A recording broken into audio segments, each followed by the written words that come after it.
All right, Jeff Barnes back here again. And today we're going to talk about a phase 2 business where we're talking about the constraints inside of a business. Now, in phase 1, we said marketing was generally the constraint. You don't have enough prospects coming in. You don't have enough leads coming in. You don't have enough qualified people coming in to do business with you. And so you need to fix that. So if you were smart and you figured out how to do this, then you went out there and you started finding a way to drive traffic to your website, drive traffic to your store, drive traffic to your offer, whatever that was, right? In this day and age, it's generally driving traffic to a landing page, or it's driving traffic to an e-commerce store, or it's getting people on a phone. You're using Messenger bot, you're using WhatsApp, you're using email. Like I said, there's a million ways you can do the marketing side of things. But here's what happens with that, is that most businesses are not ready to hire more salespeople. It's like the principal, the owner, the founder is the main salesperson. They're also the main marketer. Like they're the CMO, the CFO, the CEO, the COO. Oh, by the way, you're also the executive assistant, the admin person, the bookkeeper, right? You're everything. And so in order to fix that, the first thing you got to do is get qualified prospects coming into your funnel or into your sales process. And once you start doing that, that's great. But very quickly, you're going to find out that you have a problem, right? You're going to have this problem because inside of a phase 2 business, you start generating leads. And if you have a product or a service that requires you to fulfill, or you to get on the phone and call, or somebody to actually close the sale, what you end up with is still a little bit of capacity to do the operations piece, right? The product or service delivery. Right, let's just say you're a chiropractor and you have one person that's helping you out. And so you have to be the person that's doing the sale, right? Because they have to come in the office, they have to get down, seated with you, you have to check them out, see what you can do, and then also sell them on becoming a client or patient, right? And then once they do that, then you also have to adjust them.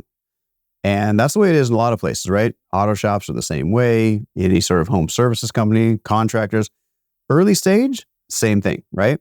You are doing the operational piece, you're part of that, and you're also doing the sale. But now you've got marketing, you've got leads coming in. That's great. Now what ends up happening? Now what ends up happening is your sale becomes your limiting factor, right? Because if you are not constantly selling, then as a result, you are not going to be able to be making money, right? Somebody needs to be doing that selling for you. Something, someone, could be AI now. We have AI tools that are allowing us to make sales for us. It's pretty stinking incredible. But the fact is that now you have a lot of leads coming in the door, and hopefully those leads are qualifying themselves through some sort of process that you put in place so that they know that they're in the right place. And by the time they get to the sale piece, you have a reasonable assurance that they're going to convert, right? And you can do this through webinars, through an application process, through watching a series of videos, through getting all of your emails, through coming to an event, anything, right? There's a lot of ways to get somebody primed for a sale.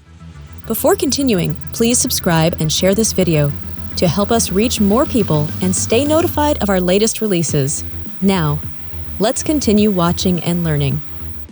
But now, if you're getting a lot of those coming in, right? Let's just say you're getting 100 new leads a day, right? And you need to get on the phone to close these leads. And maybe these leads are worth, $5,000 lifetime value to you. That's great. 100 a day, man, that could be $500,000 right there. But of course, we already know 100 leads is not going to turn into 100 sales. So 100 leads might turn into 10 calls or 10 booked appointments. And those booked appointments, maybe 10 of those don't show up, but 5 of them do. 5 of them show up, cool, 2 of them actually bought. So out of 100 leads we have coming in, we have 2 sales. All right, well, that doesn't seem like a lot, but here's the thing. You or whoever you have doing your sales need to spend a lot of time, not just on the 2 that they closed, because they didn't know which 2 it was going to be. So they had to go through and talk to 5 or 10 of them. And then you're also following up and you're chasing the people that did show up or that forgot to book an appointment with you. You're chasing them down to try and get them back on and do the sale. So now sales is a limiting constraint. You have leads coming in, but because you're not great at closing or you don't have a complete sales process yet, sales is your limiting constraint, which means you still have capacity in the operations, even though you'd rather be focusing all of your time and energy on the sale, because the sale is what generates the revenue. And so that's the second piece you need to fix inside of a business. This is a phase 2 business again. You have a lot of leads coming in. You figured out the marketing. You figured out your messaging. People are finding you on Facebook. They're finding you on TikTok. They're doing whatever they got to do to get into your funnel. But now you've got to convert them. And so you need to fix that sales process. So what do you do to fix the sales process? Well, the first thing is you script it out. You have to find a way to sell less stuff and make it easier to sell. Okay. When I launched my agency, I made the cardinal mistake that I've told so many other people not to make, which is people came to me to say, oh, well, can you also do this? Can you also do this? Can you also do this? I'm like, oh, well, it's money. Why not? Sure, we can do that. And all of a sudden, my team's like, okay, so when we do this thing, this is our process, right? Yeah, but when we do this thing, what do we do? I was like, well, it's this. And then we have to teach them this. And then we do this. Okay, well, now I got to teach them this. And then we're also doing this because somebody just paid us for this thing. We got to do this, right? It gets to be too much. So we had to hone back on, and I'll talk about that in the phase 3 business. We had to come back and reel it back in. So we focused on one product, one thing that we were selling over and over again with a simple script. Because again, going back to what I said in the previous video, you have to be able to engineer a process for your team, systems, processes, and procedures so they can take it over for you. And so that's how you fix a phase 2 issue of a sales constraint. You start selling less stuff, maybe at bigger margins, and you make it really simple to buy the thing from you, okay?